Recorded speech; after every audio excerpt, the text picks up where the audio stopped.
Ancestors, sacred and divine spiritual guardians of sacred space, please accept our deepest gratitude for your healing presence on our altars and in our lives. Thank you for your guidance and inspiration and for your love and blessings, and please accept our love and blessings in return. Hitapu.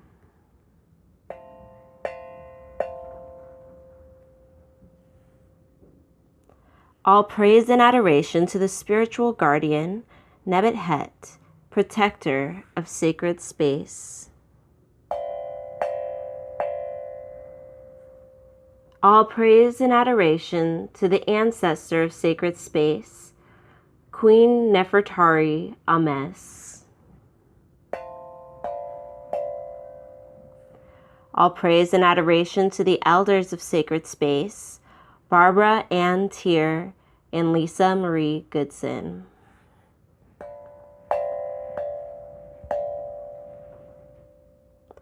All praise and adoration to my own divine self and my contemporary divine sister, Queen Afua Mut Nebet Het, who honors sacred space. Sacred Spirit, hold us near, close to your bosom. Protect us from all harm and fear beneath the stones of life. Direct our steps in the right way as we journey through this vision. Ancestors, surround us in your most absolute perfect light. Anoint us in your sacred purity, peace, and divine insight. Bless us. Truly bless us as we share this sacred life. Teach us, ancestors, to be in tune with the universe. Teach us how to heal with the inner and outer elements of air, fire, water, and earth. Ancestors, assist us in keeping our inner and outer spaces sacred and clean. Whether that space is in our body, our home, our office, or at play. May all the space in me and around me be free of clutter, confusion, and dismay. May my environment be pure, open, and in divine order, as the sky, ocean, sun, and planet Earth were in its early days when the world was clean and whole. May we respect nature, our environment, and our space, and return to purity as it was in the beginning. May our space always emanate with serenity so that you, ancestors, may dwell here. Today, I deem my space a sacred space. I am a sacred woman. I am a sacred woman. I am a sacred woman. I am a sacred woman.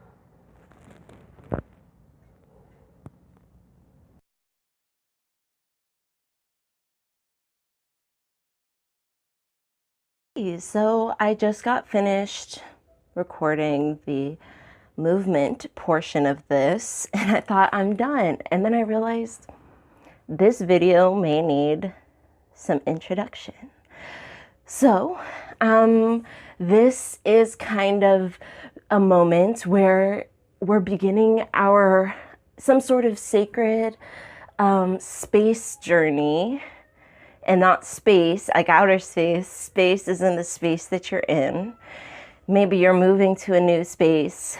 Maybe hearing this, you realize you've never actually connected with the space you are in, have never thanked it for being your space, or haven't in a long time. And you just want to stand up and be joyous that you have a roof over your head, that you have a space, that you and your space, maybe you're about to start your Marie Kondo journey, your KonMari, spark joy, Shinto priestess type journey. Maybe you're a sacred woman of Queen Afua. Maybe you are a conjure woman. Maybe you're a Wiccan. I don't know. Everybody, I hope, is thinking the space that they're in, whatever it is, even if it's just the bedroom and you only have a little bit of space. You stand up right now and you tell yourself, I'm going to honor my space. I'm going to tell it thank you. I'm going to honor it with my energy, with my movement, with my words, with my thoughts, with my cleaning. And maybe you're about to start, cleaning this fine day. However it is you're about to honor your space, start it off with this exuberant energy, with this exuberant movement, and get yourself ready for the day. This is our time.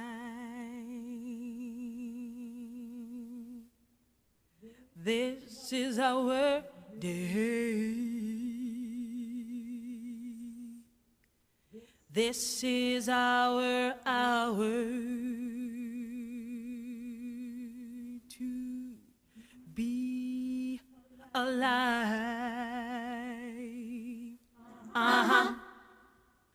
This is our time. This is our day.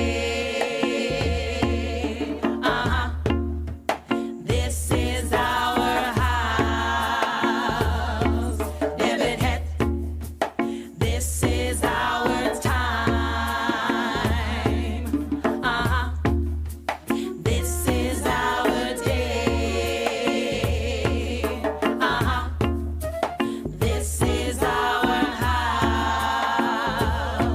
Never had see. This is our house. And we must clean it. Clean it to receive spirit. Sweep them floors. Let the clean air go through and wipe those corners of all the decay and mildew. Make those mirrors clear. Don't block your blessings, they are near. This is our time. This is our day. This is our house. Never yet. This is our time. This is our day. This is our house. Never yet see. This is our day. We got to release all that's been. Let go of all the pain. That past that's been holding us back. The work, you can't pass it by.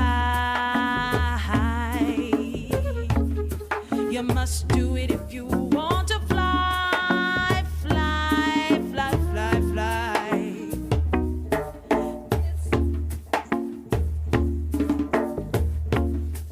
This is our time. This is our day. This is our house. Never had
I wanted to go ahead and recommend airplane.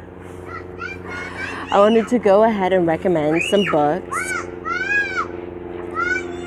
that I've mentioned before many times for sacred space.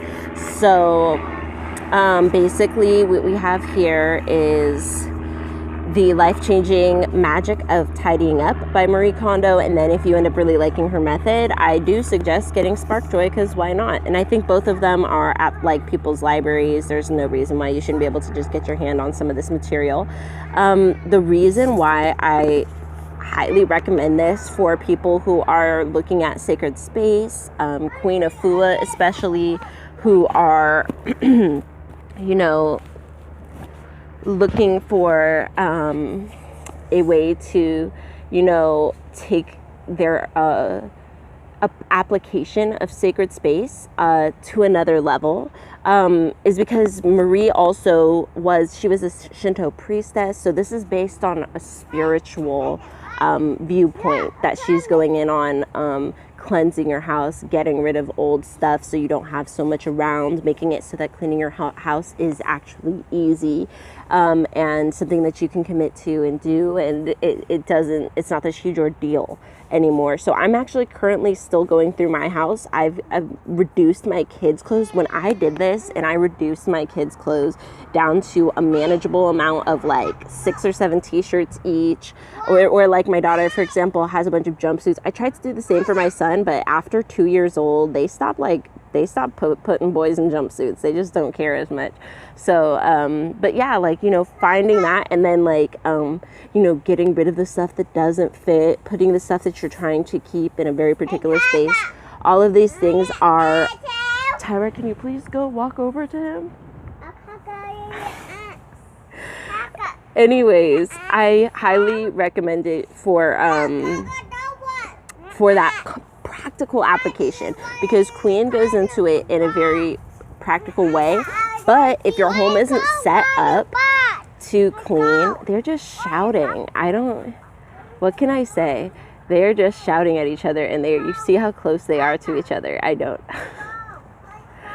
Anyways, so it's just very practical, you know. If you're like, okay, what's step 1 then to get my house in order so that I can, because it's like if you're stuck on the part where you can't even clean your house physically, getting to the part where you're spiritually going to clean your house feels like a billion miles away. It feels like, you know, and when you do it, it feels like you're skipping steps, or it's dirty, etc., etc. So setting yourself up for success, that's what I feel like this book really does. And because she sets it up from a spiritualist aspect, from a priestess's point of view, I do think that her sacred touch really translates. So we're going to start our Sacred Woman studies right now. Our gateway elements this time around is air, and it's I think a really powerful element to remember when you think about your space. You know, it's not just what's in there, it's kind of what's also in there, but you can't really see as well. So yeah, it's just, you know, it's that energy that fills your space, should I say. That's what I think of when I think of air being the element for sacred space.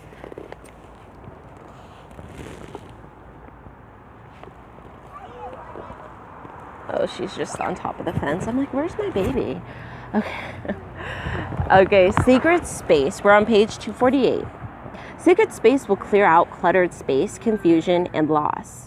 Sacred space will assist you in bringing your home and workspace into divine clean order that will create balance and harmony within and throughout your life. Nebet-Het, the spiritual guardian of sacred space, will bring peace, stability, and nurturing.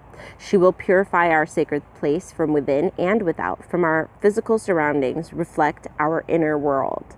Wave 5, sacred space, represents the atmosphere, our environment, our surroundings. It will eliminate space blockages in the body temple, constipation, worms, toxicity, polyps. Spiritual exercises of ascension are to be performed daily for 7 days, the number of the spirit. but we'll do that for 7 days. This will awaken your inner gateways of divinity so that you may blossom into your full sacred center. The essence for this time is essential oil, or the essence is lavender. I do think, lavender was most likely chosen because it is so calming. It is common to be used for, calming, to be used as a I'm home type of scent. And so therefore, I think that one's a really good one for the community in general. She says a bath, for your spiritual bath, the lavender oil supports intuition, aliveness, imagination, clairvoyance, concentration, peace of mind, wisdom, and devotion. Atum Ra. Lavender oil helps to promote concentration. It clears the mind, creating inner space for clarity and a peaceful state of consciousness. It helps to eliminate lack of concentration, fear, headaches, eye problems, and being overly detached from the world. When bathing, add 4 to 6 drops to your bath water. So I like that last part about being overly detached. So if you feel like you need to connect more to your family, to the world around you, that sense of lavender can really help facilitate that. Set up your sacred altar on to continue to go with your sacred gateway. For the mojo bag, to work it for the different gateways, you could just put a ribbon of color onto each for each gateway to represent it while we're going through it. You could also just pray with it in that way. You can put a different symbol on top of your mojo bag if you don't carry it with you all the time. Attach charms to it. Really make it your own. We're going to also talk about, let's see, so the rest of that is from the intro.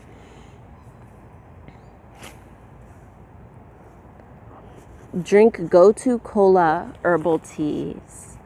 Parts used: the seeds, the nuts, and the root. Gotu Kola is the memory herb. She spells that Gotukola. When used with cayenne, it stimulates blood circulation in the brain, helping to create a clearer and more efficient inner space so that clarity will manifest externally. Drink your herbal tea for 7 days to receive the full benefits, tuning you in.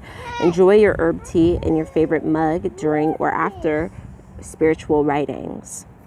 So use 1 tea bag to 1 cup of water. Boil in a glass, clay, or stainless steel pot. Turn off the flame. Add the tea bag to steep before your morning bath or the sacred shower. So let it, will steep in there about a half an hour or so. Strain herbs from water. Drink with joy and peace as you breathe between sips and settle into easy contemplation and reflection. So in this case, you rose early, created that tea, went and did your spiritual bath, your spiritual shower. No. Yeah. Can you just throw it, Tyra? Okay. Why are you trying to pick up random fruits that are decaying? Okay. Where were we? Oh yeah, your favorite tea. Oh yeah, so you would take it, and then it would just facilitate smoothness as you transition through each thing, because after your bath, then you would have the tea to immediately start writing. The flower essences she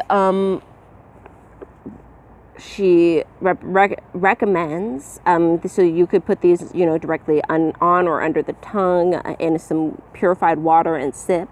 These are, you should be buying pure flower essences for this. We have Indian paintbrush, which addresses issues of scattered or disheveled quality in living environments. The mountain pennyroyal to purify the home or environment, especially when contaminated by negative energies. Iris helps address drab, dull, or ugly living environments, helping with inattention to color and form. Canyon Dudleya, that's Dudleya, Dudleya, helps address the inability to identify with the ordinary household tasks or daily living responsibilities. Ooh, that is such a good one. Oh, goodness. If you're feeling detached from what you should be doing in the home, you just can't get that motivation up, that is the essence to dab on you.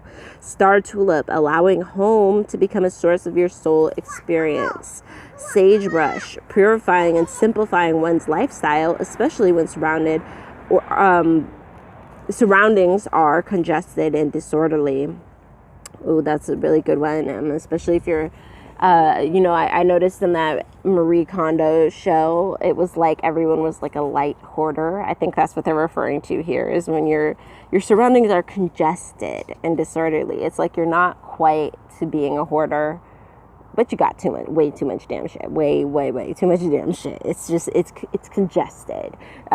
Give it 5 or 10 years and they'll be calling you a hoarder too. So it's like light hoarding.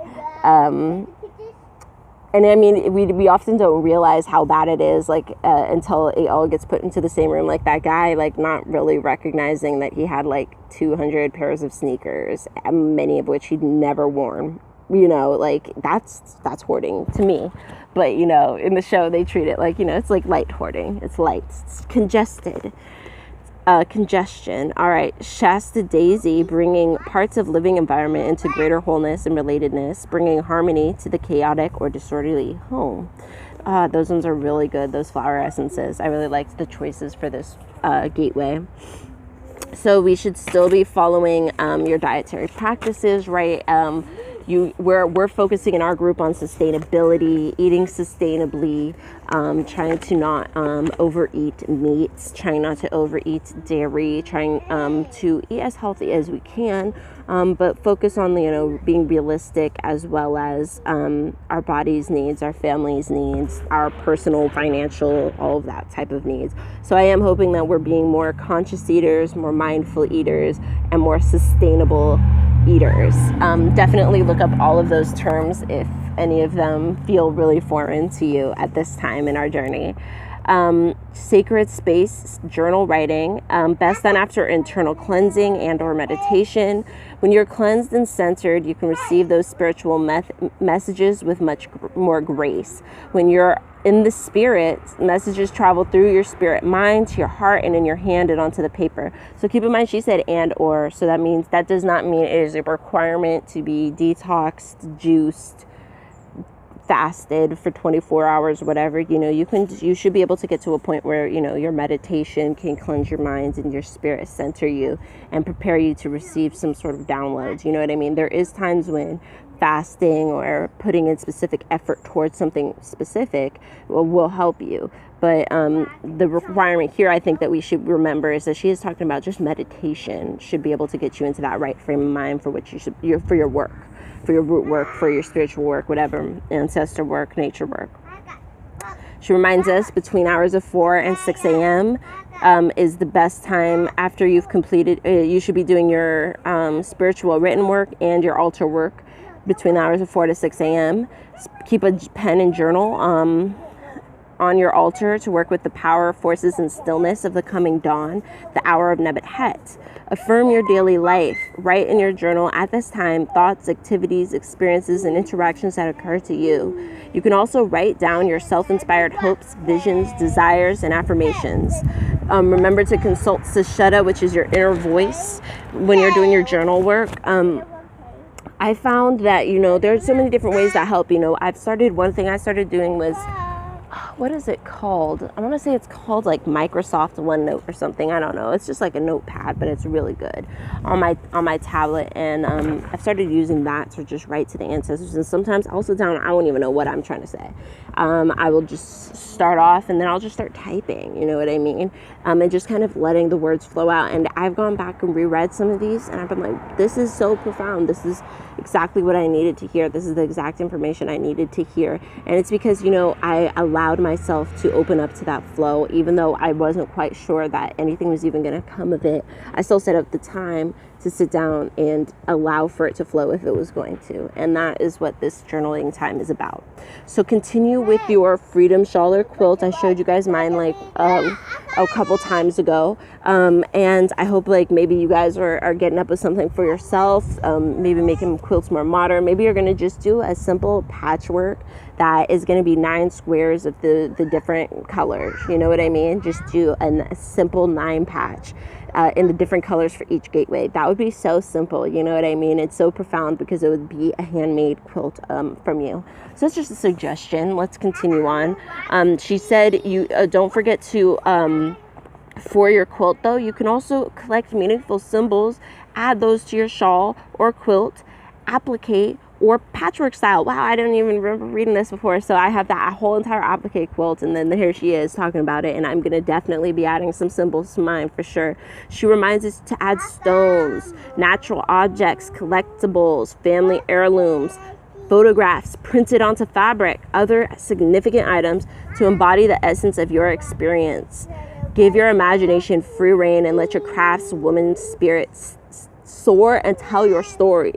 For more information, please go to page 127, 129. Basically, you should be making a patch for every gateway and put that together into a quilt or a shawl shape at the end. I'm really working on one of those to give to you guys because I think that's so important.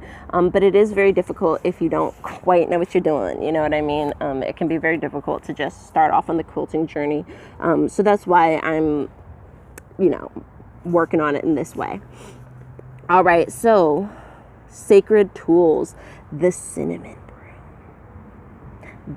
broom. I'm super excited, y'all. I have a super old cinnamon broom tutorial to bust out for you guys that I meant to post like so long ago, and I just never did.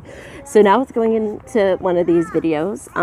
The cinnamon broom, and also the cast iron pot, a portable one for burning your sacred oils, for burning your what else do you burn in a cast iron pot? What's it called?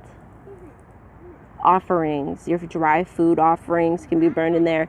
In my Sex Magic Womb Healing Workbook, I also talk about burning and doing like a fire cleansing using a small cast iron pot, you know what I mean, to hold the fire that you cleanse with. So yeah, that's the sacred space tools. Your cinnamon broom, a small one should be by your altar. You can keep a small one in your kitchen too. I love to keep one in my kitchen just to sweep off my table, make sure the energies around the table are good. And then also a large one by your front door. There's symbolism for that too. I think there's a whole section on that though, so we're gonna hold off on talking about the cinnamon broom just quite yet. And let's see, throughout the week, observe closely the wisdom presented in the gateway you're in.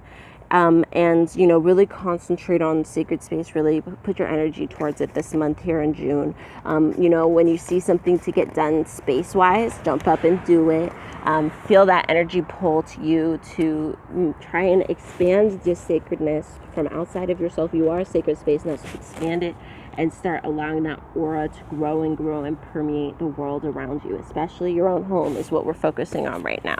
Because when you start changing the environment in your home, especially, it will start affecting the family you have living in that home. So let's see. Housekeeping is a holy experience, page 252. I've heard women say, I'm not good at keeping a house clean. Being a housekeeper is not my thing. If you don't view your home as a sacred space, you may be experiencing some serious chaos in your life. Keeping your home clean and pure is not merely a physical act. It is a spiritual discipline that teaches you how to maintain divine order in your life. Your home, your living temple, directly reflects your spiritual condition and worldly state. So get out of the habit of just rushing out of your home for something so important or demanding that you had to leave dishes in the sink, clothes on the floor is unswept, papers everywhere. The purification of your home sets the tone of your day. As a result of leaving your home in disarray, I want to pause right there. In Marie Kondo's book, she does also talk about that, about how once your home is all clean, right? Once you have you're attached to everything in the home. You love all of your things. You everything has a space. You come in, cleaning takes 20 minutes. If it's really, really bad, it takes 2 hours. But I mean, logically, you just don't have that much stuff in your home anymore. It's everything is something you love and everything has a space. Once you get to that point, you suddenly realize you can concentrate on, there's something else to be concentrating on. That's something deeper, something that yourself should be concentrating on, that was formerly distracted, that was formerly being kept busy by your clutter collection, by your incessant, disarray and chaos in your life. Then you realize, like, oh, maybe that was a reflection of something else. And then also, I now have time to be investing into myself, into my hobbies, into those things, those goals that I have. So yeah, she's definitely speaking some truth when she's talking about it's setting the tone of your day. It's also setting the tone of your life. You know what I mean? As a result of leaving your home in disarray, you're sure to meet confusion in the streets. So happily wash the dishes, joyfully hang up the clothes, place books on their proper shelves and important papers in a file out of sight. Peacefully make your bed. Know that all the good housekeeping you're performing is actually prayer in motion. Tahuti's grandmother used to say, always prepare your clothes. Tahuti's grandmother used to say, always prepare your clothes the night before. Keep your hair and nail and body clean and looking nice. Clean up the dishes in the sink and have your clothes neatly pressed and clean. Make up your bed and always make sure your home is in order before you leave the house. Your home is sacred and it should be quiet, comforting, clean, and at peace. Transforming your home into a temple. As a sacred woman, I endeavor to transform my domestic atmosphere into a paradise. My environment radiates my inner tranquility. The very walls of my sacred home engender the divine sanctity and safety of a womb. Whoever enters this temple shall be lifted to the heights. Pure, sacred home can heal and create oneness within the family, dispel illness, balance emotions, create love between spouses, create peaceful, relaxed children, be a place of inspiration and motivation, act as a battery to charge you to be ready for the outside world, provide spiritually and uplift you, give you peace. Each room in your temple has a different purpose and creates a different mood. You have the kitchen healing laboratory, a space with creative fire that can provide peace through purification. The bathroom serves as the hydrotherapy room, another space of healing. The living room is a spiritual center, the prayer room, the communal room. This room creates balance and harmony for members of the family as well as for visitors. Regeneration chamber. This is the space allotted to create rejuvenation, energy, and love. Usually, this would be the bedroom. Beautifying your palace. Make a commitment to your divine home in the following ways. Before you do this, though, this is why I keep saying that Marie Kondo book. That's why I keep saying, make sure it's not just about you bringing more things in. It's about you making sure that the stuff you have in there should be in there in the first place. Tackle all those hard things. And her book makes it so you go through from the easiest things to the hard things so that it's not even an issue. That's why I really like it. Because, if you just start, with like a random pile and tackle it, that could be successful for you. But for most of us, we won't be successful with that. So it's so important for us to make sure that we're setting ourselves up for success, to make sure when you're bringing stuff in, also the old is getting out, and so you don't have too much stuff in your house and you don't find yourself with a billion things that you're trying to be in charge of, including things that you aren't really even that attached to and don't even really want to use ever again or have in your home. So here we have the kitchen healing laboratory. She suggests stainless steel or cast iron pots and pans. I suggest just a little bit of both. They're just really easy to keep in the home and use and upkeep. They're powerful tools. All right, she advised to put aloe vera plant in the kitchen. It's pretty and its gel is excellent for burns and dishpan hands. Green for tablecloths and curtains for that healing color. Fresh eucalyptus branches in vases. dark color jars to keep your herbs fresh. Thank you. No, thank you. You keep your hat, baby. No. And long stems glasses and pottery mugs. Basically, beautiful eating. Because I have a hat. It's my hat. Basically, use your beautiful eating utensils. I'll take that. Suggested colors are lime green for healing, orange, yellow for vitality, and white for cleansing as well for your kitchen. I take the push. No, please go around. Go play with Taka. I take the push. Oh, here's your purse. Are you making faces? All right, living room. She advises low furniture and pillows. That is like one of my dreams. I definitely want to get to the point. It's okay. It's an ant. They live out here. I can't wait till I can get, a seating dining table. You really want one. Sitting on the floor is healthy for the womb, the root, increases the flow of earth energy within you. Decorate plants and with plants and indoor trees. Have a silk cloth to put over the don't put that on my thing, please. To put over the television. Have a pretty silk cloth to hang over the television for when it's not in use, so you're not like tempted to see it, and it's also makes it look more pretty. Have your prayer books readily available in this room. Have them somewhere so that when you're just sitting in there, you can pull a prayer book off the shelf and peruse and enjoy. Have an altar in this room. So for this one though, she advises not for the living room altar that you do not have a mirror. So if you'll remember, our womb altar does have a mirror for plenty of reasons. It represents like life, ancestry, a bunch of other things. But for the one in the living room, just the living space, the common healing living space, she does recommend that you do not put a mirror. So use the appropriate candles for the gateway you're on, color candles. Have 1 to 2 glasses of fresh water for absorbing negative vibrations in the atmosphere, seen or unseen. Water also represents life. And then there's also, if you're adhering to more Afro-Latino traditions, you would have 9 cups of water because that represents the ancestors. 9 is the number of the ancestors. So this is all going to kind of vary onto what your intuition is pulling you, what your bloodline is, what your practice is, etc. Because for some people the mirror is a yes. For some people the mirror is a no. For some cultures, not just specific people, but actual practices as well. So just follow what you're supposed to follow. Don't completely just follow what Queen's saying. Display pictures of your spiritual guides and/or ancestors.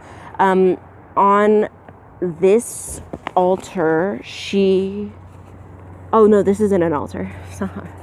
So that wasn't on the altar. She's saying just put pictures of the ancestors, of ancestral spirits. One thing that I saw, I shared a picture just a couple days ago, I see, of sacred space, and in the background of like this living room, or no, maybe it was the dining room, I could see this digital art of like this, I want to say they put like 4 very tribal, indigenous looking Africans, and they were juxtaposed onto, like a galaxy background, one of those really cool, like our X-Men, Jesse Jumanji, etc., etc. There's a bunch of people who do similar artwork to this.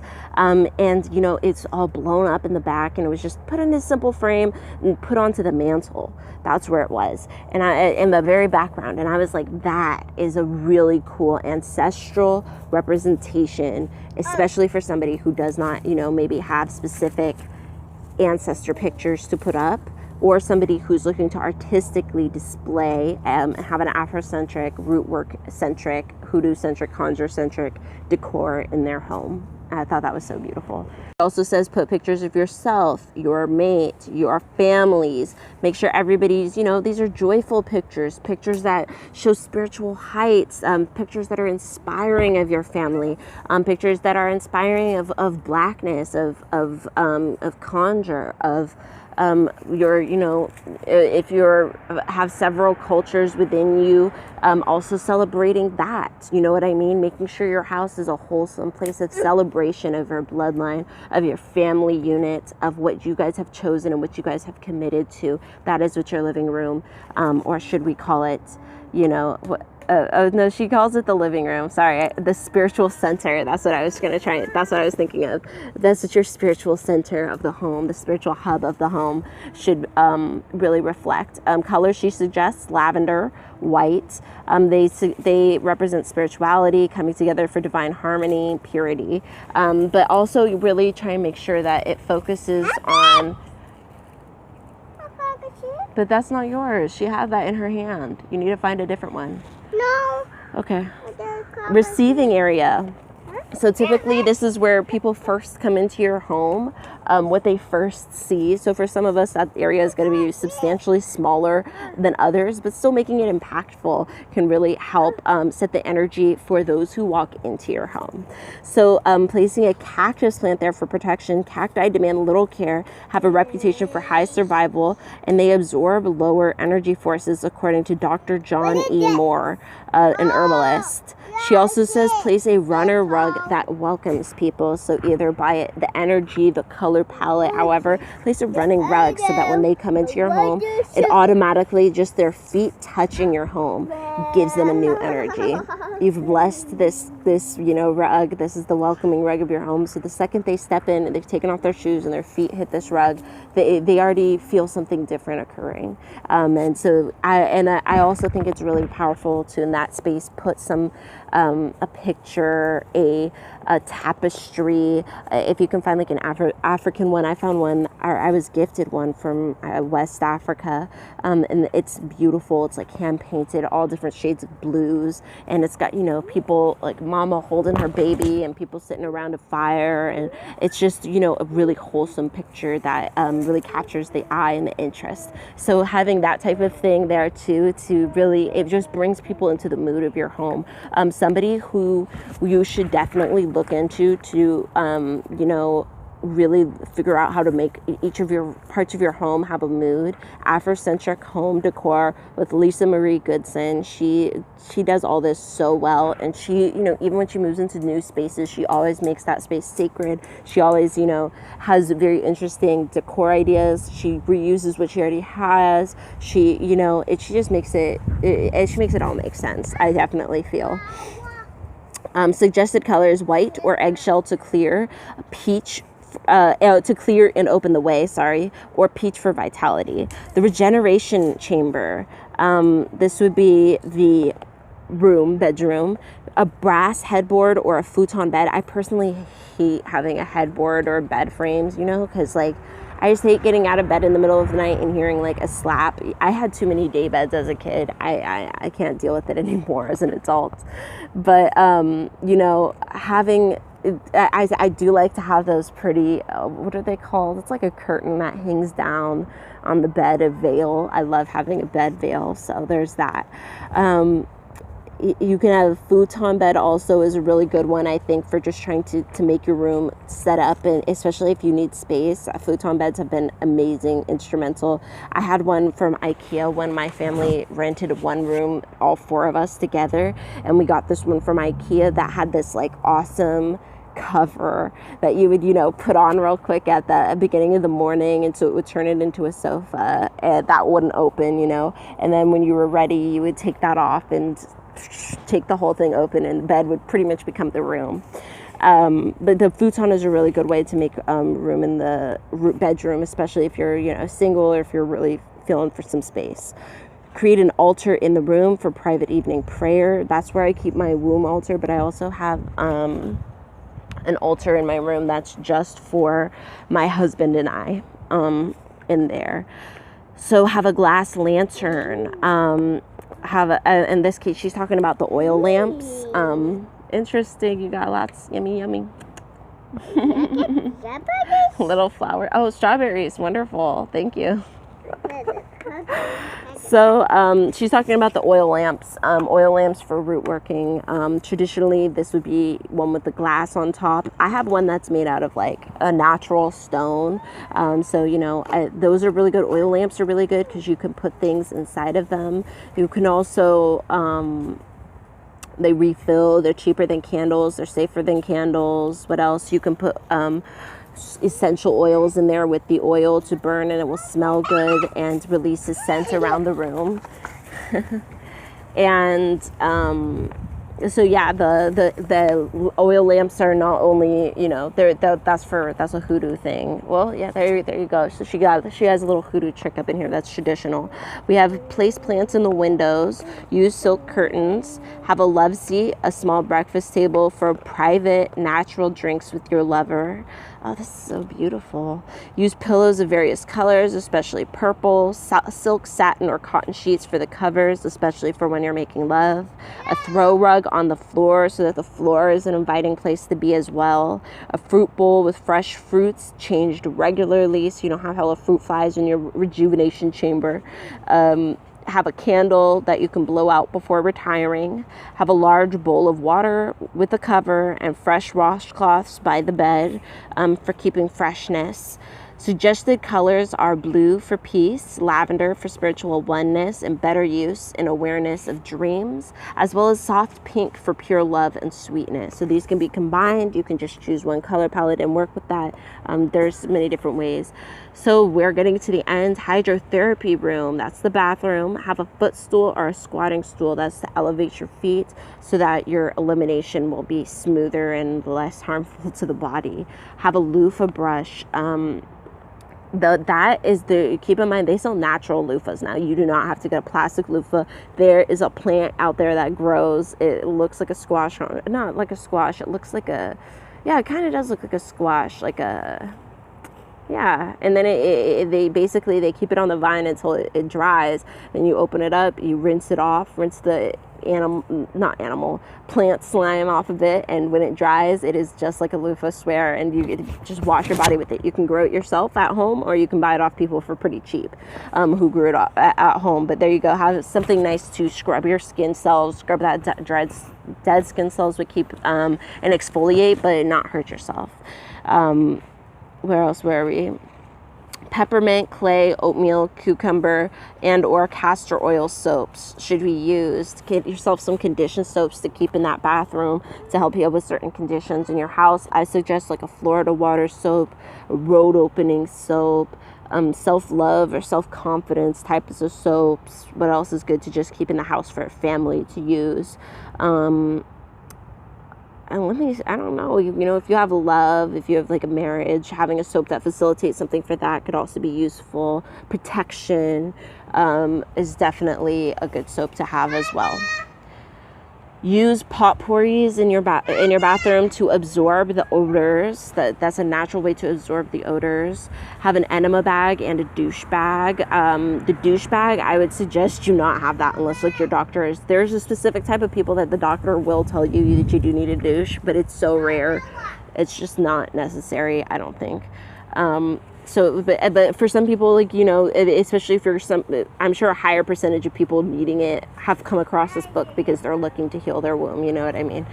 So, have a plant in the window that, you know, can absorb some of that light, but also give greenness to the room. Have green clay for morning facials.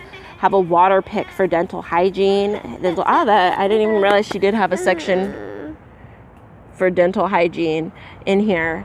I think that's the first time I've ever seen her really mention teeth in here. So the water pick is highly important. Also, they have silk floss now, so you don't have to use floss that's plastic and, you know, ruin the environment, all that stuff.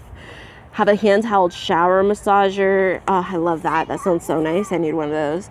Extra wonderful, install a whirlpool bath. Yeah, dang. Yeah, if I owned my own house, why not? When I get my earth ship, you guys. Here we are. She said suggested colors. Again, we have the blues for water, spirit, and peace, and white or lavender. Cleansing spiritually and physically applies to your workspace. So apply these principles to your business area as well as your home space, so that these areas of your life will be in divine order. That part with the business is very important. Make sure you have a business altar. Make sure your business is clean and organized, and that you're also facilitating the energies for that, protection for that. If there's a bad customer, not bad, but, combative person or customer, competition, whatever, make sure you are cleansing for that. Where are we? All right, so that is all we're going to look at for today. That was page 253 that we stopped on. We'll talk more about spiritual house cleansing in our next one. We'll also be doing that broom. We'll be talking about making a cinnamon broom, using a cinnamon broom, sweeping out the stuff in our life, all that stuff later on in the month. But I think that this started us off with a lot to think about, especially when it comes to decluttering the home. And I think that should be the main focus for anybody doing this, is decluttering the home this week, really releasing this month, really learning to get rid of stuff, thanking it for what it's done, but letting it go. And also bring out the stuff that we never wear and we're saving for who knows when, and using that stuff, you know what I mean, and cherishing what we have while we have it. Using the fine china, using, all those little things that maybe we were saving for some reason, and instead not having like a storage of things that we save and a storage of things we use, and just using what we have, and not just having this excess of stuff to always have to be keeping track of. So yes, that is our goal for this week, is really to start looking at what's in our home, what needs to go, and what would need to replace it or could be used better if things weren't here in such excess. All right, so for our chop today, I did want to go back to food, sustainability, all that other stuff, right? We talked about our main goals as sacred women, as conjure women who are, I keep doing this. And then I hear my kids shouting, and I'm like, no, the microphone will take care of it. But if you're not wearing the microphone won't take care of the fact that your kids are screaming in the background. Okay, so last time we spoke, I was talking about our main goals as sacred women, as conjure women with food wise, is to focus on sustainability of the earth, right? We're working on sustainable practices. We're working on mindful eating practices, where we're working on being in the moment and enjoying and cherishing what we're doing and what we're eating. And we're working on intuitive eating, not eating unless we're hungry, stopping when we're full.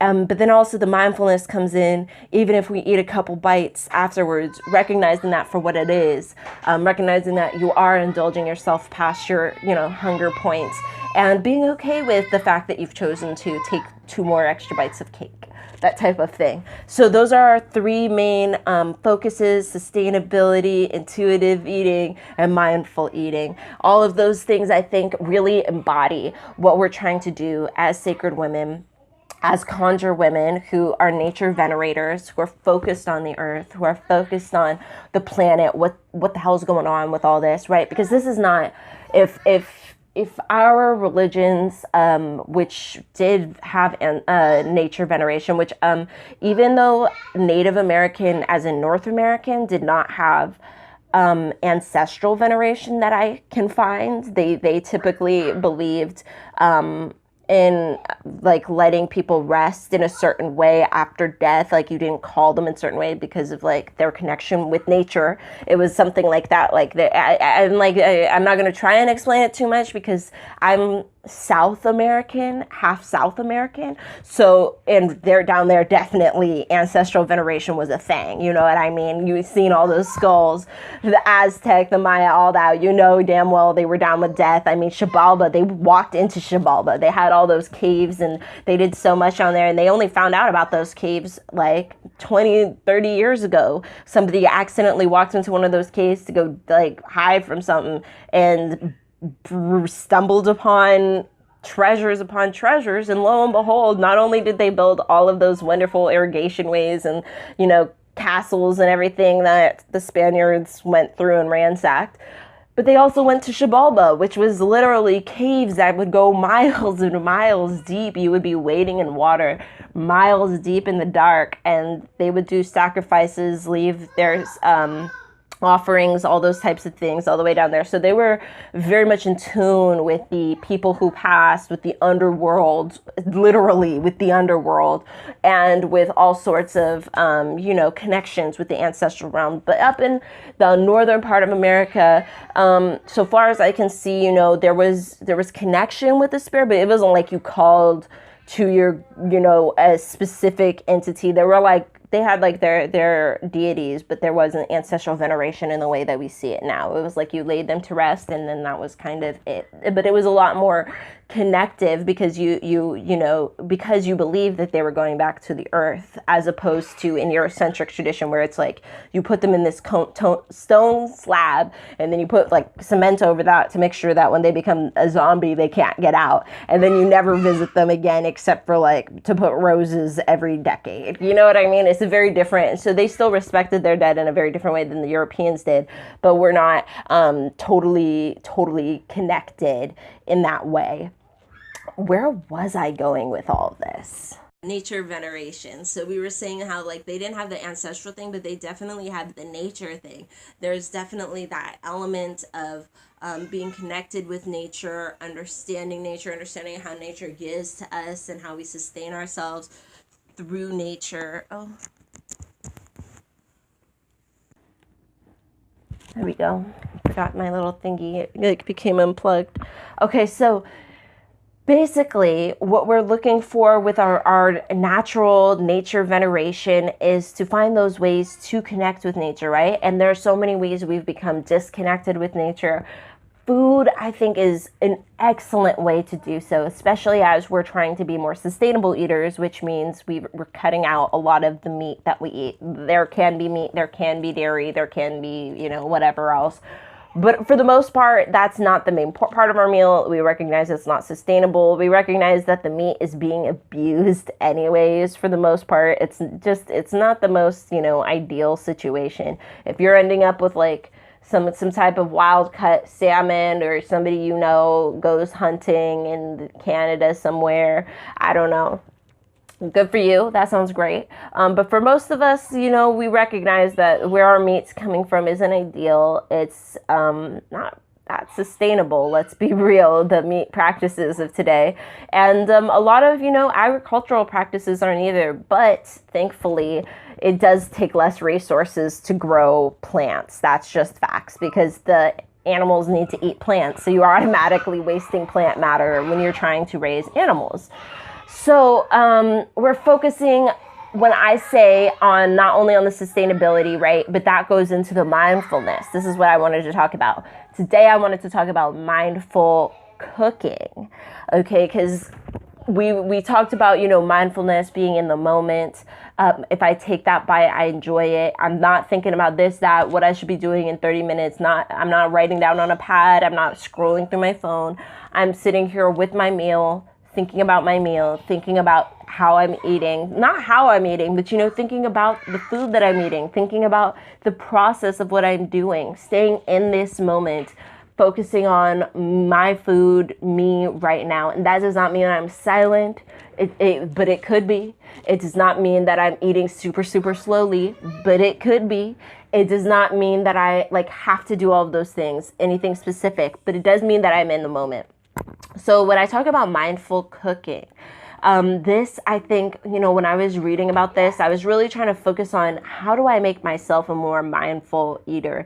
And so I started just trying to look up stuff. And one of the things I went into was mindful cooking. I wanted to see if somebody really did this, so I looked it up. And of course, the internet didn't disappoint. And I just found, so much information about people, it's like looking at the food as you prepare it, considering what it took for that corn to come here and be in your hand, looking at it as the water runs down it, as you're husking it, as you're pulling off those little strings on the corn, really taking in the smell of it right then, not thinking about all these other things right now, just thinking about the preparation of your food, what it took for your food to get here. This can also be done right before you eat. Remember back when we when we were doing sacred foods, I talked to y'all about prayer and how it's proven, they've already done the science. When you talk nice over your food, you talk nice things over your drink. This could be prayer. It could also just be a quick affirmation. It could also just be a goal for the day. You talk over your food real quick. It changes it. The molecules change for the better. They showed that. I think they showed it on water droplets, right? They said something mean to the water droplet. They said something nice to the other one. The mean one turned all like crazy looking. It just looked all disorganized. The one that they spoke something kind over was like a crystal. It was like a snowflake. It just like blossomed. And so, you know, I know I made a post about this where I posted the pictures of those exact molecules in the Patreon. So patreon.com/Sacred Sisters Circle. If you are not a patron, it's $1 for the month to get. I put up PDFs, articles, a whole bunch of stuff. I don't know. I feel like for $12 a year, that's a lot of stuff. I'd probably do it. Shit. And I wish Patreon would make it so somebody could just pay a $12 fee at the beginning of the year and just go. Like, why they make it so you have to pay that $1 every month is beyond me. Just make it for the year. Just charge them for the year. Or am I crazy? Okay, anyways, but I put up a whole bunch of stuff. Sometimes it's articles I've written, which is what I just referred to, which is where I went and found all those little things and put it there. It was about prayer. And I put, you know, some prayers for you if you want to, you know, help to start doing prayers at dinner or, you know, at meal times that are ancestor centric. I did put those up there too, so there's prayers up there, but I also, you know, put the evidence to show that science of praying over your food works. You know, it's those simple things, you know what I mean? It's just that talking over a glass of water and drinking it, talking over a glass of water and pouring libations, all of that. So anyways, yeah, talking over the food before you eat it, the thinking about where it came from, what it took to get to this moment, all the effort you put into it, all the effort that each individual around the world put into your food. Because, right, if you just have a simple meal with corn, tomatoes, some salad greens, and, you know, some lentils or beans on top of that, I don't know, you have a loaded ass salad with some really awesome dressing.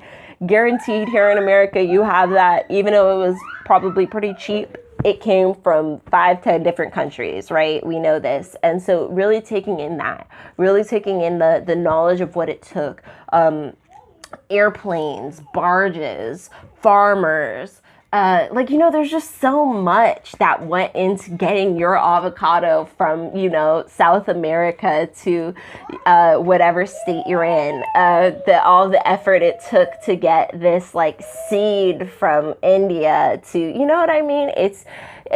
When I was doing this the other day, it was just like, and it was corn that I was doing. If you couldn't tell, like, there was just something so like, it wasn't like surreal. It wasn't magic. It was just that way that the sun was so bright for the afternoon, and in my hand was this vibrant piece of yellow corn, you know, that pretty pale yellow when it's all raw, and it smells just divine, and the way the water was running down each kernel, and in my mind, I'm really, you know, focused on this journey that this corn made from Mexico. Mine was labeled to my hands. Who else touched this? Who planted the seeds?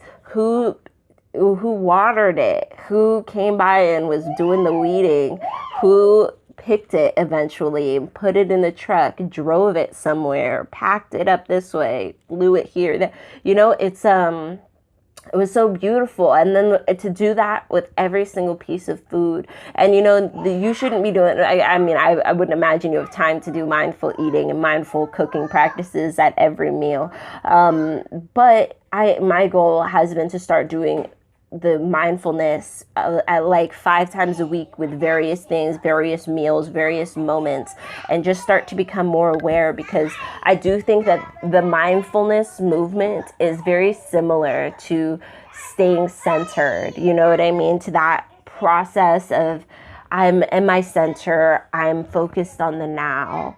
And so yeah, I really loved that, the mindful cooking aspect, not just when you're sitting down with the meal, because then it's easy to just buy some McDonald's and sit down and I'm in the moment. I appreciate myself. I'm hungry. I accept myself. I accept myself for eating this 20-piece nugget, and that's that. You know what I mean? But then it's like when you take it to the next level, okay, now I'm cooking, and it just expands it. It's like I said, it starts with you, and then it just keeps expanding slowly outwards. So first, you're eating your food mindful, whatever it is, and then you're cooking mindful things. You're putting that energy into your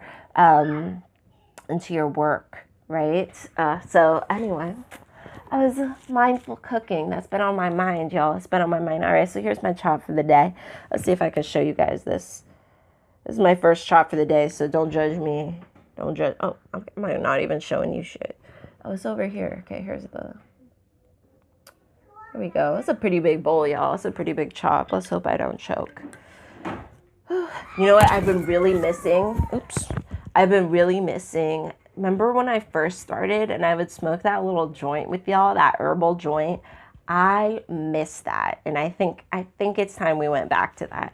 Not that I don't love a bong. There ain't nothing like taking a fat ass rip and feeling it go straight through your dome. But I do miss us just chatting and like toking, and the fucking lavender and rose and calendula like doing a number on me. And because I'm used to the high of tree. Like, you give me some weed and your girl will sit there and get high with you and laugh for the whole day. Like, it does nothing because I'm just so used to it. But yeah, you sprinkle a little of those other herbs in there, and I don't even realize what's happening. My mind just takes me to another place. So anyways, I'm really thinking about us going back to that, because we need to start smoking our stoves again. Our blunts, is that what it would be? I don't know. I don't know if they were joints or blunts. I think they were more like joints. It was like a cigarette roller. So they were like herbal cigarettes. I prefer the word blunt. I don't know.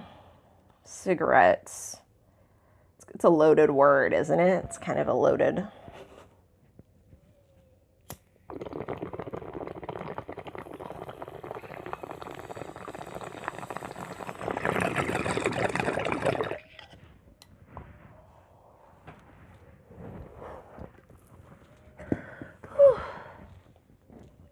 Yeah. But yeah, we definitely need to go back to our herbs, dude. We need to start putting them herbs back in there and really take that spiritual thoughts to another level. So I'm gonna be thinking about that. Switch up our chop routine for sure. All right, so our Adinkra studies today will cover last week's Adinkra symbol that we didn't get because I couldn't find my deck, and then this week's Adinkra symbol, and as well as the 42 law that we're studying this week, one of the 42 laws that we're studying this week. So as always, I'm gonna go ahead and promote the little workbook, or the little card deck in the book, guidebook, all that, adinkraliving.com. They sell these cards, and this is the best deck, I think, for your money, that is Black woman made, that is affordable, and that is Afrocentric, connected to the ancestors, connected to West Africa, which is important for a lot of people. Back in the day, it was like kind of more acceptable to, we needed to claim Kemet, we needed to claim Egypt, we needed to make sure that people knew that was a Black thing, and it was also, some of the more readily available material. But now that, it's been years, it's been decades, and now we are able to connect more with our traditional West African ancestry and symbolism and energies and all of those traditions that perhaps we weren't as connected with in the last few decades before. So I highly recommend this one, especially if you tried to go for dust to onyx and you realize that was way out of your budget, because it's an amazing deck that's full of so much. It's got gold gilding, it's got like a guidebook, it's got a box. The guidebook itself is like a book, like literally a bound book.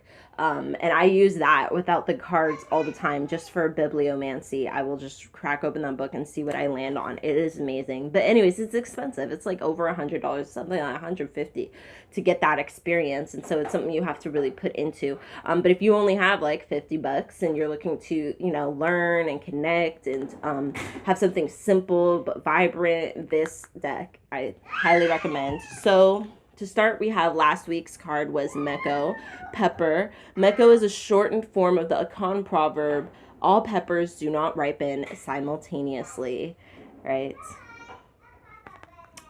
We don't all bloom at once, should they say. So here we go. Everyone reaches their destination in their own time, with their own mistakes and in their own way. We all have uneven developments. Remember that your journey is yours and the universe will give you everything you need when necessary. Appreciate diversity, trust the process, however painful or scary. Always look for the lesson. So this, I think, is so important. This reminds me, didn't I just make a video posted talking about Queen's journey is not your journey? Everybody has a different journey. Don't be trying to copy other people's journeys. Don't look at, see how another person's journey is going and think yours is supposed to go that exact same way, because it's not. And, if you're expecting that, you're going to get disappointed every time, or you're going to find yourself, faking it, being someone you're not all the time, or feeling like you have to be someone you're not because you've already established yourself as someone you're not, for so long. And that it just, it becomes a burden, and that's the opposite of what we're looking for. So, appreciate diversity, trust the process, however painful or scary, and always look for the lesson within something. So yeah, this is a really good, symbol. You could draw this on yourself in henna or hagwa if you were, oh no, I didn't even put this on the whole time. I hope I don't have to re-record. I hope it worked. Anyways, you could use this symbol if you, are, just trying to connect with yourself a little more. You're trying to, focus on putting your whole strength behind who you are and what you're trying to do. If you're trying to remember to be patient about something that you're really looking forward to, this is a really good symbol, I think, to meditate over, especially if you're in that space where it doesn't feel like things are coming quickly enough for you, or it feels like everyone else is being thanked or given gifts and you are being bypassed. I think this is a perfect symbol. Meko is the perfect symbol to meditate with. And remember about your own divine timing. Remember that your blessings coming forth the way that you want them to won't always look how you thought it was going to, right? Sometimes you ask for something and then your whole life has to fall apart in order for that something to occur. You know what I mean? So it's not always going to look quite the way you thought it was going to. You thought you were just going to sit here and then get the gifts bestowed upon you. And in reality, it was like, no, this whole foundation has to go. And then we go rebuild from the bottom up to get to where you were, just to what you were talking about, because you were in no way going down that path originally. All right, so our next symbol was Mate Masie. Mate Masie. I've kept what I've heard. It signifies the act of hearing, understanding, and taking into consideration what someone else has said. Yeah, there we go. So, let me get that. Let's turn the page. Wisdom, prudence, knowledge. Counsel sought or unsolicited can help open you up to new ways of thinking and your approach.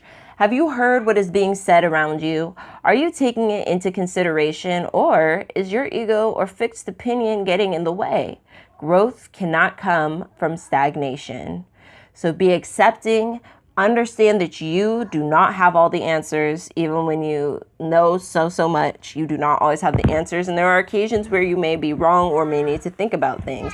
Listen more than you speak. I think that last part, listen more than you speak, It's such a profound one when it comes to, learning most anything. But I think especially when we're talking about conjure and root work, a lot of people get really like concerned and they're like, oh, like I can't find anybody. I can't find like a master teacher or whatever.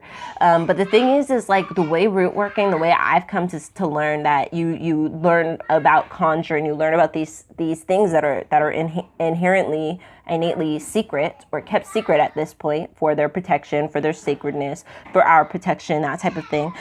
It really comes from a matter of like listening, and when you learn how to listen right, then you'll realize like things are being said that you didn't realize before were being said, or before when you heard it, it was like it didn't mean anything to you, it was just kind of like whatever. But then later on you hear that same thing and then you realize like, oh, that like was connected, that was something. So anyways, I think that lesson of learning to be a good listener, of always listening, of being in that habit of always listening, of being in that habit of, being in spaces and being respectful and being a listener and not always being the person who talks, which I struggle with. I'm always talking, you know what I mean? If I see something, even if I don't understand it, like I'll ask questions, I'll try and get deeper, I'll, apply what I already know to try and understand it some more, see if somebody else will respond. So I'm like a huge person who's like into engaging people. But one of the, one of the skills that I've learned is how to be a silent witness, is learning to,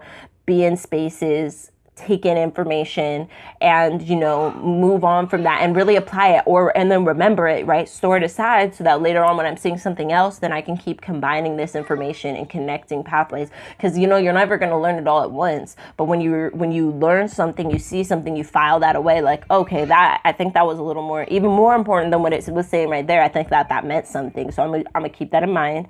I'm going to write that down in my grimoire, my spell book, whatever, or however it is you do. And I'm gonna file that away for later, and I'll take care of that at a different time. And so taking care of it, like, you know what I mean, like making sure, and by that I mean like making sure later on when you hear something, then you're able to take that stuff in the recesses of your minds and then apply it to the new knowledge.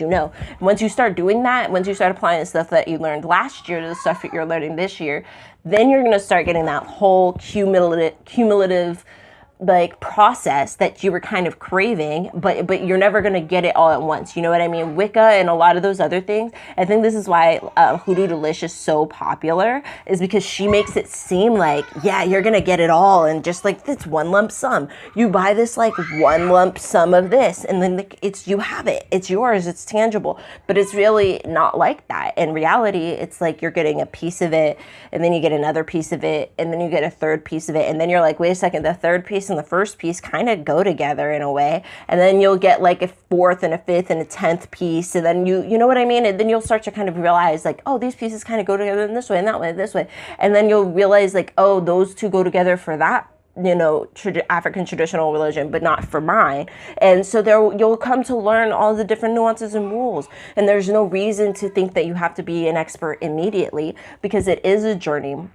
And that's like one of the things that I think, people like, Hoodoo Delish and all these white people who kind of came in before, they kind of established it like this hierarchy, but not in the way the hierarchy is actually supposed to go. They kind of made it like, we know all this stuff and we can sell it to you and then you will know it in certain ways. But in reality, what it is it's a journey, it's a process. You learn from this person, you get this person, you have a mambo or a baba or, any sort of teacher that's helping you. And then that person helps you with certain things, but then these other situations help you with other things, because you do have so many teachers. You have not only the human teachers who are your peers, you have the human teachers who are your elders, you have the human teachers who, are just people around you who you interact with and you eventually may, use your work, work your roots with or on.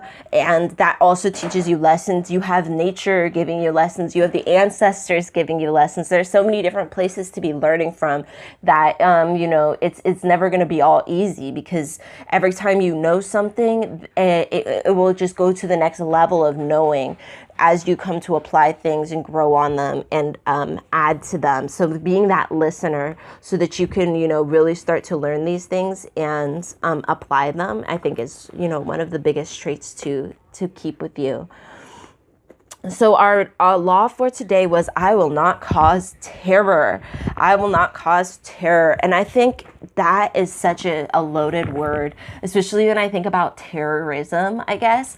I would take it to that level, right? I would take it to the level of terrorizing somebody. I guess the microcosm of terrorizing somebody and the broader scale would be, like the bullying and stuff that we see with the children at schools, that's led to such a high suicide rate recently, but not causing terror. I think that the issue, that we really see with terrorism is that it lashes out at the wrong victims, right? For some reason, when people wreak some form of terrorism onto other people, it's a bunch of innocent people that end up dying, right? Like when we have the terrorists in the Middle East, somehow it's always a bunch of women and children who end up dying, even though that they're mad at the United States, even though they're mad at Britain.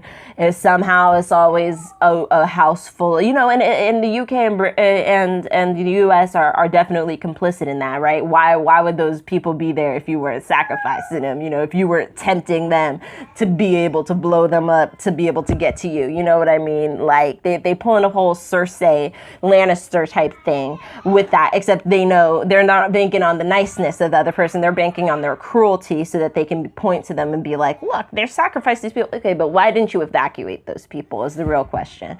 So we have like that form of terrorism, right? Then we also have what we have at the United States, right? We have like those white boys who will show up to school and take out the entire class. And half the time, it's not even people they went to class with. It's not even like they went after Bobby from the second grade. They go after it's just whoever hits. whoever is out there, whoever is around, whatever. And so, that's kind of the mentality is like that you're at this point where you're just so hurt, you're lashing out at everybody. And that is a form of terrorism that I think I'll focus on today when we're talking about I will not cause terror. We're talking about getting to the point where you are so hurt where to solve it in your mind, the solving of it is hurting other people. This is morally wrong. And the reason why this is morally wrong is because exactly what I'm saying. You could focus it. They if somebody was really mad, they could perhaps really focus it on who is hurting them. It's interesting to me that there's never been like a case of like a kid stomping into the principal's office and holding the principal hostage, at gunpoint. You know what I mean? Like it's never going for the person who's been making their life a living hell.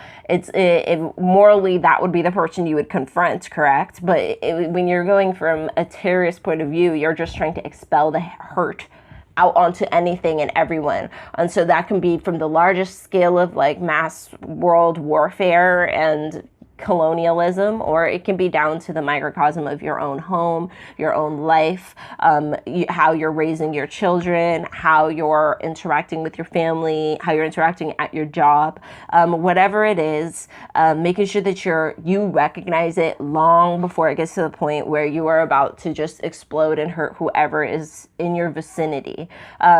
Removing yourself from those situations, healing those situations, finding ways to avoid those situations is always the best bet, especially when you're trying to live this moral life, this life of, balance with other humans. That's what world peace is really about. So that is, I will not cause terror.